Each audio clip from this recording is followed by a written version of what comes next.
ఇటీవల కాలంలో చిన్న పెద్ద అనే తేడా లేకుండా నూడిల్స్ను ఆహారంగా తీసుకునే వారి సంఖ్య పెరిగిపోతుంది. అయితే నూడిల్స్ని అతిగా ఆరగిస్తే మాత్రం గుండెకు ప్రమాదం తప్పదని వైద్యులు హెచ్చరిస్తున్నారు. టీవీలలో 2 నిమిషాలలో నూడిల్స్ తయారు చేయొచ్చు అని ప్రకటనలు వెలువడుతున్నాయి. వాటి రుచులు పిల్లల్ని బాగా ఆకట్టుకుంటున్నాయన్నది నిజమే. పులుపు, ఉప్పు, కారం నిండి ఉన్న నూడిల్స్ని ఆస్వాదిస్తూ తినడం పిల్లలకు అలవాటు. ఈ నూడిల్స్ తయారీలో శరీరానికి హాని కలిగించే ట్రాన్స్ అనే కొవ్వు పదార్థం, ఉప్పు, పంచదార అధికంగా నిండి ఉన్నాయని తాజా పరిశోధనల్లో తేలింది. ఇలాంటి ఆహార పదార్థాలను పిల్లలు, యుక్త వయస్కులు ఎక్కువగా ఇష్టపడి తినడం వల్ల చాలా మంది ఒబిసిటీ మొదలైన వ్యాధుల బారిన పడుతున్నారు.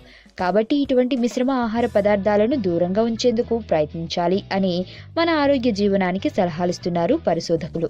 ఆ ఆహార పదార్థాలలో కలిపే ట్రాన్స్ అనబడే కొవ్వు హృదయంలో ఉన్న రక్తనాళాలను ఆశ్రయించి రక్త ప్రసరణను నిరోధిస్తుంది.